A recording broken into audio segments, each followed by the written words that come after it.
A few years ago, I was working with a tech company that wanted to build a certification program to help people troubleshoot for clients. So it was like tier one support. The problem was that the material was very, very technical and the audience was non-technical. It was students transitioning out of high school and getting into a tech job. The problem that they kept running into was that people would be overwhelmed by the content or they would be bored. There was no in between. I'm Richard Fleming. I'm a filmmaker and a video strategist who uses storytelling as part of a learning modality. It is the core learning modality for me. And I've done this for businesses large and small, including 20 Fortune 500 companies. And what I did for this tech company was I had them go through a course I created called Storytelling for Learning Designers. It's a fantastic course. I'm very, very proud of what I created. And at that point, they were able to, from start to finish, create a story from scratch. They would come up with their own unique use cases, and it was really great. The problem was that they started to lose confidence in their ability to use stories that were outside of a technical context. They thought the stories had to be technical in nature, and that's not the case. That lack of confidence ended up creating worry, and that worry created a lot of bloated stories, and they would put them in the wrong places, or they would assign the wrong kind of meaning to them. And so what we're going to cover here today is predominantly how to use stories within a technical context, specifically for those training programs. But before we get into that, I really want to invite you to kind of suspend your assumptions around storytelling having to be technical. A common theme that I'm going to continue to harp on throughout this presentation is that the goal of storytelling and even the technical content that it represents is solely to connect the technical to the human. It's not just about learning how to code better or understanding what the implications of a tax code are. It's about what does that do on a human level? How does it improve people's lives? And that's the focus of storytelling. Before we get too much into this, I want to make sure you're in the right place. Where do you feel like you are not at your A game when it comes to telling stories or designing them? So one thing that I've kind of run into is say I'm on LinkedIn and I see somebody make a post and it's articulating a story from the point of view of it happened to them. So I'll say things like, I fired a candidate because ... And I always think it's disingenuous because I don't believe that they're actually recounting a series of events that occurred for them. I think they're just disingenuously presenting it in a storytelling fashion. And one thing I've been thinking about is how can you use storytelling techniques without it being false or disingenuous? Gotcha. Wonderful. That's a big one. What else we got? I'd say asking insightful and good questions to our subject matter experts to help them elicit the tone and the feel of what story they even want to tell can be challenging. That's great. To tell a story, you have to know what you want to tell, or what some of the narratives are. I'm just going to grab a pad of paper here and get that for you. I'll make some more notes. That's awesome. What else do we got, guys? I think scenarios are incredibly powerful. I mean, I think they are incredibly powerful. So really try to use them whenever possible. Again, as my colleague mentioned, it can be challenging to get the buy-in from the SMEs to make sure that they can understand the power of the key of stories. I'd also add on to Ed and Jake's point to say, once you have the buy-in from stakeholders, how do you communicate it en masse so that it creates a cultural shift so that you can see the competencies that you want to see? Awesome. Okay, perfect. Great. So here's the agenda we've got for today. I'm going to cover a basic framework that I use for all storytelling. It's essential. If you want to tell stories, this is the way to do it. I'm going to give you different story structures based on the use cases. So depending on what you want to tell, the kind of story you want to tell, the format that you want to tell it in, you will want to change that story structure. I'm going to give you some best design practices for your programs when you're actually doing the instructional design. This can help your SMEs as well. Pre-rig the content so that it's amenable to these story practices. And then we're going to have a Q&A session just for clarity, or if you guys have anything else that pops up as I'm going through this presentation, be sure to keep some notes of questions that you have, and we're going to jump right in. So the very, very beginning of any kind of story design, regardless of what you're doing, is you have to convert the learning objective into a format that is conducive to telling that story. So we have a learning objective, which is we're trying to assert a cautionary tale or a piece of advice or something we want the learner to know and do. And if you think of storytelling, it's very much the same thing. You remember the story of the goose who laid the golden eggs? If not, the recap is very simple. A farmer noticed that his goose was laying a bunch of golden eggs, and it was a slow process. They'd come out once a month. And so the farmer's like, I love this, but I would love to get them a little bit faster. And so maybe the best way is to cut the goose open and to take all of what's in there out. But when he killed the goose and opened up the goose, it was just normal bird anatomy. There was nothing in there that was particularly special, but now the bird was dead. And so there are no more golden eggs. We can summarize this story as Aesop did by a pithy little sentence such as excessive greed leads to poverty. This is the moral of the story, right? I call that a core premise, and that's what we teach in our storytelling course. And a core premise is nothing more than just the pithy sentence stating what the actual point of your story is. If we think of storytelling, it really is nothing more than just a sequence of events that proves the underlying statement. Now, when you're doing this for learners, you don't want to tell them what this is. You don't want to just outwardly say that, hey, if you're excessively greedy, it's going to lead to poverty. You want to show them a series of events or recount a series of events that they will take away themselves and go, oh my God, this is really shocking. I have this feeling that's generated as a result of hearing the story, and I already infer what the meaning is. We call that inductive learning, and that is one of the easier ways for us to engage critical thinking and to get learners to burn those calories to do the work to learn. I want to caution you just with this really quick thing that the core premise, it is the moral of the story. It's not a universal truth. It's not a universal moral. You can have many morals that are at odds with each other. It's often why, like, when people look at parables, they say, well, the parables conflict. These are contextual. You can have many different kinds of stories that all support the same thing. So I wanted to give us like the basic structure of it. You have 4 outcomes that are possible with this core premise. If we look at this logically, you have a happy ending or a sad ending. And the configurations here are a happy ending is nothing more than somebody adopting a virtue or avoiding a vice. And by contrast, a sad ending is nothing more than failing to adopt a virtue or succumbing to the vice. So when we look at a core premise, it is a through line or a drive line that connects a virtue or a vice to an outcome. That's the core of it. And we need to know what that is, because that's the foundation of where we will build on from there. Does anyone have any questions about that? If you have a learning objective, let's try to convert it into that.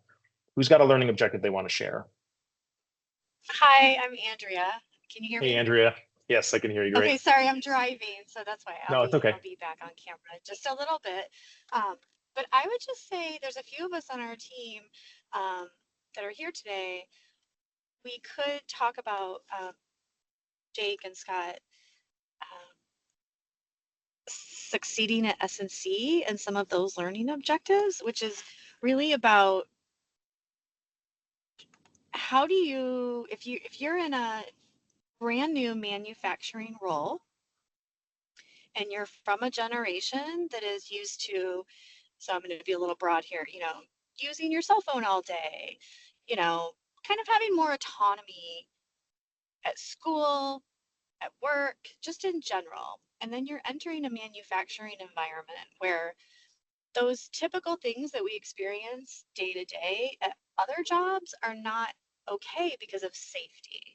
So if the learning objective is to help maybe a certain generation enter a field where their norms are not okay and they're going to feel uncomfortable, however, they are going to be very, very successful in life in that career path. So I think and Scott or Jake, maybe you want to jump in. Maybe the learning objective is, I'm trying to think of just one broad one. How to go to work How to succeed at work. successfully.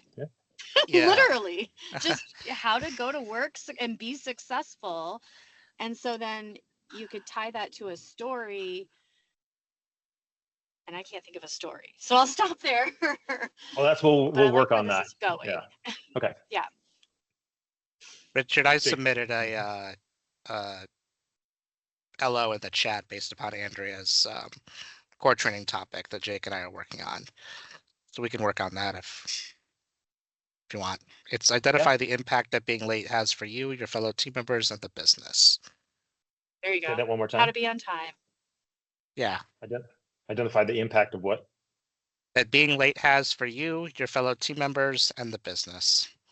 Okay, awesome. So this is the great example, because I think a lot of times when we create the learning objective, it's very much like the core premise in that you don't want to state it outwardly to the learner. It just turns them off and it ruins the motivation that they have. So I'm of the camp that we hide the learning objectives from the learner. Instead, we convert them to more motivations that why they would want to do this. And we'll get into a little bit of that later when we talk about compliance structure. But this is great. So you have this objective, and what you're doing here is you're saying to convert to a core premise. And I go through this in depth in the actual storytelling course. If you want to take that, I would recommend you take it. But the basic summary is that you're just converting the desirable trait or the undesirable trait into the virtue or vice. So if I want them to understand, tardiness is a huge problem, then tardiness is the vice. And that will lead to all these disastrous outcomes. If you are tardy, then things will be terrible, right? It'll hurt all these other people. By contrast, if you are punctual, then you will be rewarded. You'll get the promotion, you'll get all these things. So again, we're seeing that causal equation of the if you are this, then you are that. And that is the basis for your core premise. And what I want you to think of it like, as I'm doing this, you've got these possible outcomes, but really there's a little bit of practice involved in just getting familiar with this. And so as an organization, I want you to start collecting these stories. I want to show a video that's just in a more technical context to give you a sense of applying this. I want you to listen to the video and then give me a summary of what you think the core premise is. This is Unix Guy, one of the biggest cybersecurity content creators on YouTube. But Unix Guy had a problem. Just listen to this. I do have a story where I messed up big time. Like big back-end servers, they have so many hard drives, and we have something called RAID. So RAID is when you have one hard drive, but we have another copy of the same hard drive, and it's like we sync them together. So if one of them fails, the other one will take over. And I remember I was going to this client. It was an airline company, and I took a junior engineer with me. And I remember it was like 1 p.m., 2 p.m. something. I haven't eaten all day, and this junior engineer was asking me questions non-stop. So as I logged into the server, I realized the primary hard drive failed, but the secondary has taken over. Not to go through too many details, but the operating system was Sun Solaris, and the mechanism or the software we used to be called Veritas Volume Manager. Like, I knew these softwares in and out, so I could do it with my eyes closed. Now, some of those old Sun servers, the naming of the hard drive is really dodgy. Like, I remember the name is this long, so many characters. As he was asking me questions, and I'm just running the command really quick, so much that I wasn't even looking at the screen at some point. It's called RAID. We need to break it first, remove the old one, put a new disk, and then sync them. So what I did, I broke the RAID, took the old disk, put the new one, and when I ran, there was a set of commands to sync the two disks. And instead of syncing the one with the data to the new one, I sank the new one to the active disk. And as soon as I ran this command, I saw the server. I knew exactly what happened. And standing next to me was actually the database administrator who was working for that company. And his face went yellow, like I cannot describe. Like he was tanned like me, and his face went yellow because he knew exactly what happened. What do we think this story is about? We're trying to summarize what he's saying. He made an innocent and unthinking mistake, which led to catastrophic consequences. And looking back at it, he's learned his lesson and he's not going to repeat it, and he's talking about it from the point of view of somebody who's kind of now able to laugh about it, but also contrite. Let's take a step even further back and use it like an Aesop fable, right? Like he has the excessive greed leads to poverty. What is the vice that he succumbed to? He hasn't been eating. Rushing. What's that? Rushing. He was rushing, not eating, hectic, maybe not planful. Multitasking. Multitasking, okay. A little arrogant. Arrogance, good one. Carelessness. Carelessness, yeah. All of these things are great. I use the summary, distractions lead to disaster, because I think it's really, the simplest, but we could use all of these variations. And so when you are coming up with your core premise, you want to be hyper specific about the language. Is it carelessness or is it distraction? Is it arrogance or is it laziness? These are the things we want to be hyper specific on. And that's really the bulk of your work. Go to a thesaurus, look up the right kind of word and get that impact. Because also, you're focusing on two main components. What is the outcome and what is the virtue or vice that's driving that outcome? You can use degrees of both of those things to determine the right message for your audience. It's highly unlikely that in this case, the database crashing was going to result in people dying. So you wouldn't really want to have a story where like this guy didn't eat lunch and therefore people died. That's kind of excessive. I mean, maybe in certain contexts, but you don't want it to be so extreme that it pulls your learner out of the experience because they don't believe the plausibility of it. It has to be plausible. And that's a really big deal. And when we were talking about authenticity in your stories, that's one of the red flags that immediately makes you less credible, is you have too extreme of a leap. Okay, so now that we know what this is, I want us to really focus on storytelling as a vessel or a vehicle that drives an emotional response. That is the primary reason that it exists. So when you're talking about trying to make a case for your SMEs, the reason that storytelling is so impactful is because it drives an emotional response. And that emotional response increases the learner's attention. It increases their engagement. It improves their memory and recall. And it helps them personalize and assign meaning to what you're trying to teach them. So in addition to getting the learning objective and now the core premise, we want to really focus on what is the emotion that's going to inspire them to change. And I want you to think of the emotions in one of three buckets. We want either fear, desire, or sympathy. And based on your culture and what you're trying to show people, you will want to generate one of these emotions using your core premise. So you either want them to be afraid to do something and not do it. You want them to aspire to something that will improve their life or make their lives more meaningful, or you want them to, understand a relatable scenario.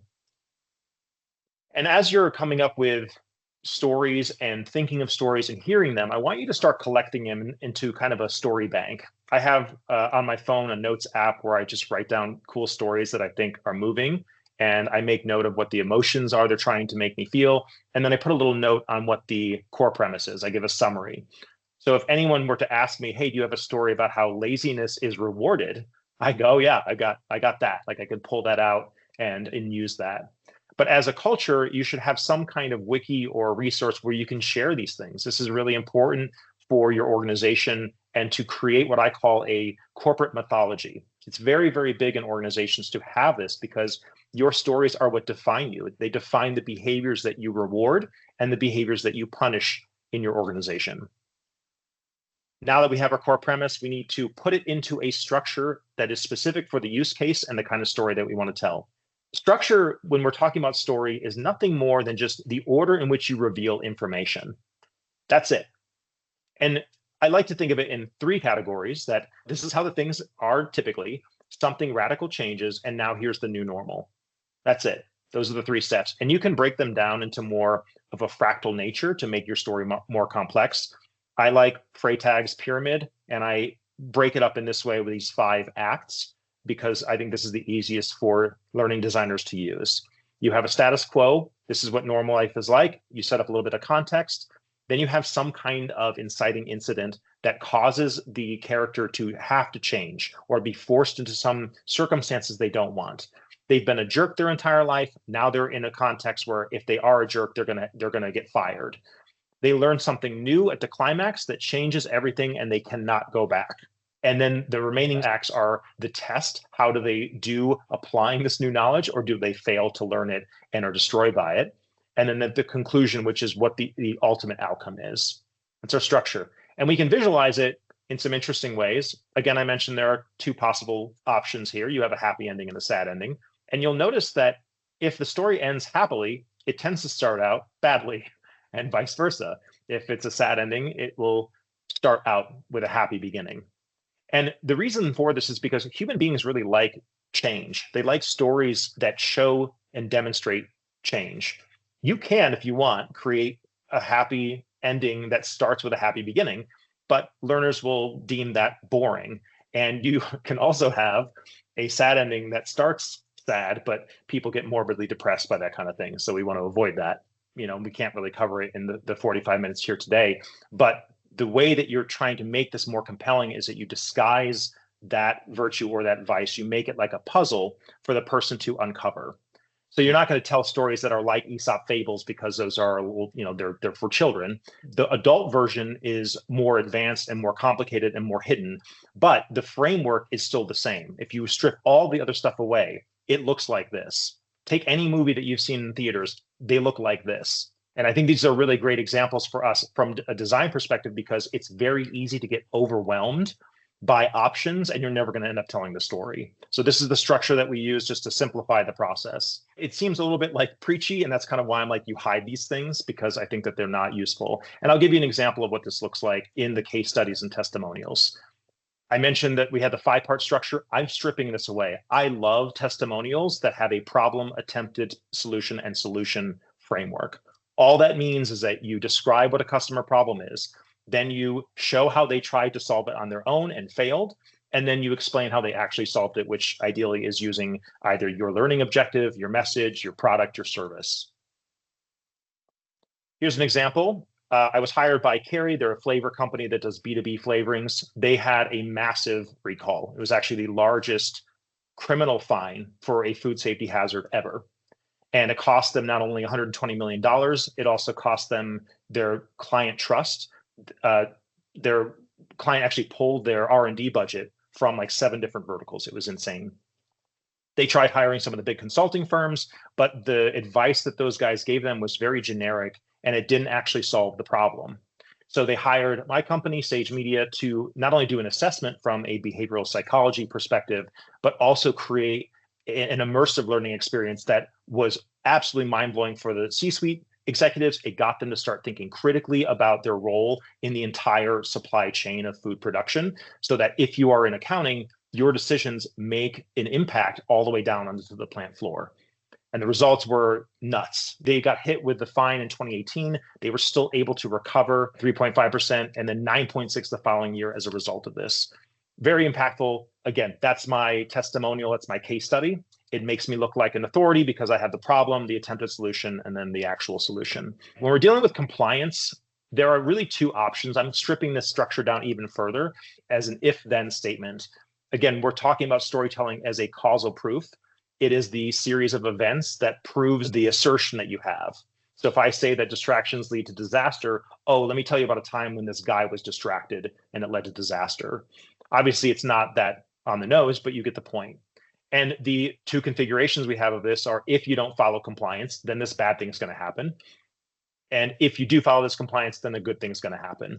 And I tend to use a rule of thumb for my endings where if I want people to look at things from a post-mortem perspective, like there was a major manufacturing disaster and we want people to think about why that happened, we'll use the bad ending. We'll get them to start really assessing it and doing like a needs analysis almost in a post-mortem sense of just thinking like, what happened and how do we fix this going forward? It's great for a bad ending. The opposite though, if you want an aspirational ending, you want people to adopt a behavior and look at the possible future. These are where things can go. And so if I do this thing, then the world is my oyster. And then you're defining what that means to have the world as your oyster. An example of that was I built a anti-harassment training program, and it focused on bystander intervention. One of the biggest things I noticed was the problem with anti-harassment training was that it was very much like, if you don't listen, the company's going to get sued. And that's not really compelling for somebody who's like, all right, like that's on you guys. But I wanted to talk about it more from the personal benefit, so that if you follow this procedure, not only based on the policy, but also the personalized intervention strategy that you yourself create, then there's going to be a lot more freedom of expression. You're not going to have to worry about if a joke lands and is offensive. It all of a sudden becomes this really powerful tool for you to be able to navigate any conversation without having to not be yourself, and also be respectful of other people. It's a really great approach.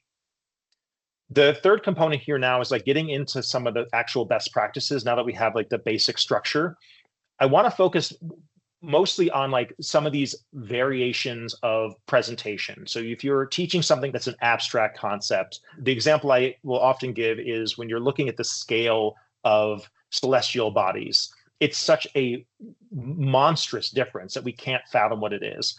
But there are ways for people to put them into context that makes it understandable. We can see these comparisons, but also in a technical context, making comparisons using like a rhetorical device, like a metaphor or an analogy or a simile. And these things are really powerful to get us to make sense of something that is complicated and someone's first time being exposed to it. There are actually like dozens of rhetorical devices, and I would encourage you to look up the list. It's a very hotly debated topic if you're into that, especially because we're not sure where the list ends and how we accurately define specific rhetorical devices. The three I'm mentioning here, similes, analogies, and metaphors, are all kind of under the same banner. And it's literally just taking two different concepts or objects and making a comparison to them based on something that you feel unifies them. So the example I would give is, if you're just trying to describe what an API call is, you can do it in this very technical, generic sense, or you can create a metaphor or a simile. And a simile I would use for an API call is, they're like a waiter, in that they take orders and they deliver these requests without messing things up. And so this gives our learners to be able to understand how this applies to their life and make sense of it in a context that is familiar, because that's really what we want to be doing in some of the more technical stuff, is making it familiar. Any questions about that?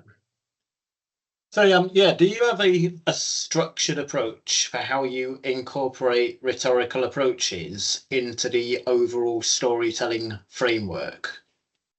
Mine is mainly if I think there is an abstract concept that is not going to be familiar, then I will use rhetorical devices. I also will use them in stories to give people different sensory experiences. So things like onomatopoeia are, that's a rhetorical device. You have alliterations are rhetorical devices. There are things that help strengthen the expression of your story. And so if it's written, you have a lot more power to be able to do that. But I would go through the list because there are a lot of these inversions or violations of expectation that can really make the content engaging. Again, I'd love to go through like the full depth of it, but there's not necessarily a hard and fast rule just for that. I think it's more of, when you're thinking about writing, how can you vary it up? People will often talk about things like learning styles. And we know that learning styles have not been validated. But if you start thinking of it more from a sensory experience, it can be really helpful. One of the best books I've ever read is a nonfiction prose book called The Peregrine by J.A. Baker. This book taught me how to write. He would try to describe bird calls and do it in this insane sensory experience. One of my favorites was for a nightjar, the call of the nightjar. He described it as like a steady stream of red wine pouring into a booming cask, and the night gave it vintage. I looked up the call of the nightjar and damn, this is exactly, I could not describe it better. Part of our ability and upskilling as instructional designers and learning designers is to try to get some of these tools to play nicely with each other and to enhance the experience of the learner. And so another one I want to jump into, which are hooks. Some people don't like them because they seem a little bit clickbaity. And all a hook is really just the initial part of your video or your program that's going to engage an audience to earn the next 10 seconds, the next 30 seconds, and so on. When we look at the neurological structure of storytelling and its effect on the brain, you have two major neurotransmitters that are at play. You have dopamine and oxytocin. Dopamine is the uncertainty molecule. It's what we get when our environment changes in an unpredictable way, and it engages our attention. And then you have oxytocin, which is more about emotional resonance. Do I care about this specific kind of person? And the hook is the dopamine, but you want to be able to steadily move into the oxytocin portion of that as well. You set up a character, you set up a question, you set up the hook, and then you lead into, well, this is why you should care about it. And it's a natural transition when it's done well, but it can take a while for us to do that. I want to give you a few examples of a hook. I want to start off with one, and then we'll get into like the different kinds of hooks. And this is very simple. The way these divers died might be the most desperate one you've ever heard. Okay. The way these divers died might be the most desperate one you've ever heard. I don't think it's proper English, but immediately I'm like, okay, this is serious. What happens? These divers died. What happened? And then it goes to show this oil rigging disaster where these guys got sucked into a pipe and they were alive for a while. And you're just very riveted to find out what is going to happen to these folks. Part of the thing is that you can insert a lot of technical material into this once you get that investment. I would listen to PSI tolerances and valve orientations all day about this because it's related to the struggle of these 5 people. And so if you're doing safety training and you want people to not be distracted, or you want them to understand how important it is that they check these valves or they check for PSI tolerances, now you have an option for that. There are a lot of different hooks, but I want to focus on 7 that I think are really compelling. And I would just screenshot this when you're going through social media. If you're on TikTok or you're on Reels, I spend way too much time on that. But I'll often try to figure out like what are the hooks that they're using. And the majority of videos on those platforms are using hooks to get you engaged. And there's no reason why, if we're not authentic, we can't also do that in a learning context. Duncan, I think back to your point, thinking of people being disingenuous, this is something I struggle with a lot. I'll go through Instagram Reels and I'll see nothing but just the 5 things people don't want to tell you, or are you a videographer who's like losing money? And it's like these things that just feel very, very fake to me. But I think if you can really think about how your content provides value, it's much easier to be authentic. I think these are pretty self-descriptive, but we'll just kind of go through them briefly. We've got, shock value hooks, which is something that's going to startle you. The one thing they didn't tell you about eggs. The comprehensive hook is more like setting up that you're going to, I'm going to show you everything about Adobe Premiere in 4 weeks. Okay. The common mistake hook, right? You've been doing this wrong your entire life, like you've been drinking water all wrong. Comparison hook are, should I buy this backpack or this backpack? A question hook is something where you're starting off a provocative question that is the assumption that you're going to answer by the end of the video, right? What's the best food to eat before you go to bed? A negative hook, again, with like, you're doing this all wrong. One of my favorites, a little bit extreme, but it was read this article or die. And then the tutorial hook, I'm going to teach you how to buy a stock in 30 seconds. Right. Any questions about these hooks? I'm curious, with the more extreme hooks, do you find in general that your customer is nervous about them? Oh, if you mean for me creating training for my clients? Yeah. So it depends. Sorry, go ahead. Sure, yeah, go ahead. Yeah. No, you're good. No, go ahead. Well, I can show you an example of one I think is really, interesting. I built this food safety training for Carrie. This is the opening to that program that actually helped their C-suite executives. And they're a very conservative company. I think they're out of Ireland, is predominantly in Chicago. They have a base here. But I want to show you this little opening, so like a minute and a half, 2 minutes. But just to give you a sense of what kind of content what I'm talking about.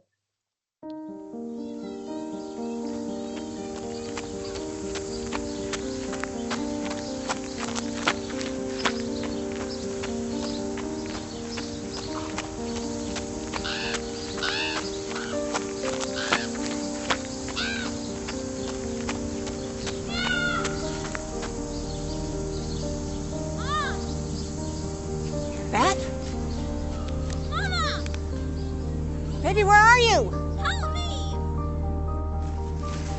Beth!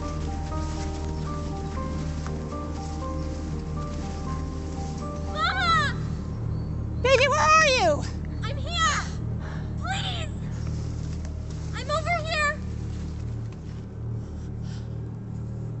did you get in there? I can't get out. Baby, hold on. I'm coming. Baby, I'll get you out. Hold on.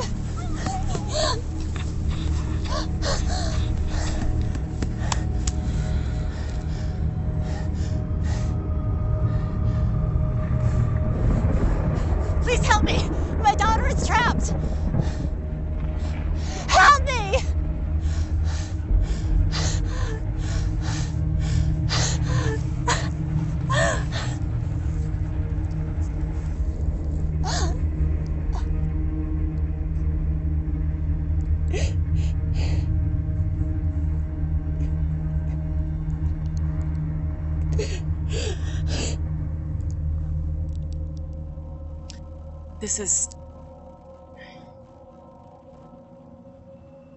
This is the part where I usually wake up.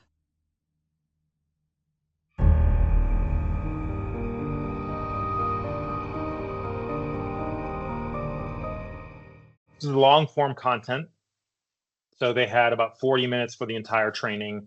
So we're going a little bit long here than just like the first, 3 seconds. But even then, the motivation was to get people to lean forward and to start questioning and being engaged. They had no notes on this edit, which was really rare for a company that conservative. So I think it depends on the extreme nature of what happened. I mean, people die from food hazards like this. And so it's really important for people to take it seriously. But by contrast, I think, levity is awesome. It just depends. I part of my discovery call, like I have a, $30,000 discovery session. It lasts a day, and I go through with stakeholders to find out exactly what those emotional triggers are going to be. After the meeting, I'll do anthropological interviews with the target audience to get a sense of what would push them a little bit too far, what's a comfort level. And also, this is a global company, so you got to be careful about like you're not offending a different culture. And so, we did a lot of work to make sure that this was effective. But I think if the stakes are good, you're welcome. I think if the stakes are compelling, then it's much easier for us to make a strong case. But that's all I got to say about that. Yeah, no, thank you. That's great. Yeah. When we're looking at the structure of story design and within learning design, I like to think of it as like the kickstart to the program. So this was what we started off the program because it's helpful to establish and set the tone for how serious or how much levity is in the training. And so this is kind of like a basic thing. I can also send this to you if you want in terms of there's a RISE course that this corresponds with that shows you how this stuff is done. And so it'll have like little tidbits of information within each bullet. But basically you start off with a why story or why this matters at all. Again, set the tone, give some compelling motivators within that. If you take this training seriously, here are some of the benefits that are going to, unfold. And again, we're not saying that out loud. If you take this training seriously, then you will. You're just showing it. And so getting back to like the simplicity message, like, yes, we want to know what that simple message is so that we know what we're trying to say. But then when we're actually building the stories, we want to be very, very subtle in how we say it. So we'll just show things like for the anti-harassment training, the opening of that training is a literal political ad. And it's this politician promising workers all these amazing benefits. And then you're watching the TV, you're like, wait, what is this? Like, this is a commercial. And then you're pulling the camera out and you see that you're watching a TV screen playing the ad about like how, your job provides meaning for your life, roof over your head, all these great things. We're here for you. And then the remote turns the TV off and you realize you're actually talking to two reporters who are going to do a hit job on this one presidential candidate or this mayoral candidate. What was funny is that we didn't specify what the politicians' political affiliation was, and yet people who were of one affiliation thought it was their opposing political party. So Democrats thought it was a Republican, Republicans thought it was a Democrat, which is really interesting to me. So we designed that to be that way because we knew like you want to have a little bit of a target that people can deflect on to make it easier and not blame themselves. But this is the structure I would use. And then I would recommend that as you're doing this, like you want to break things up. The human adult attention span, even when they're really engaged, is about 7 to 10 minutes. So we want to be able to like have these little pattern interrupts that break up the monotony. All right, I want to spend some time just summarizing these things. I feel like there's a lot covered here that will seem, rudimentary, but it's actually like super powerful. And most people don't just do the work. They don't actually sit down and write these things. We want to focus on, again, connecting the human to the technical. We want to have a strong kickoff to our training using stories and to be able to break them up with pattern interrupts throughout our courses. Recruit these rhetorical devices to help in the presentation of complicated information and make it familiar. And then I would recommend, if you are so inclined, to go through the actual full course. I actually just redid it to have more of an emphasis on the technical piece of it. So having the actual technical topics being covered in there, along with examples and wireframes. So I'm going to stop that on June 2nd, so next week. It's actually my dad's birthday. Definitely check out the course. I think it's really like a wonderful, effective program. So if you have any questions, feel free to let me know, send me an email, or connect with me on LinkedIn.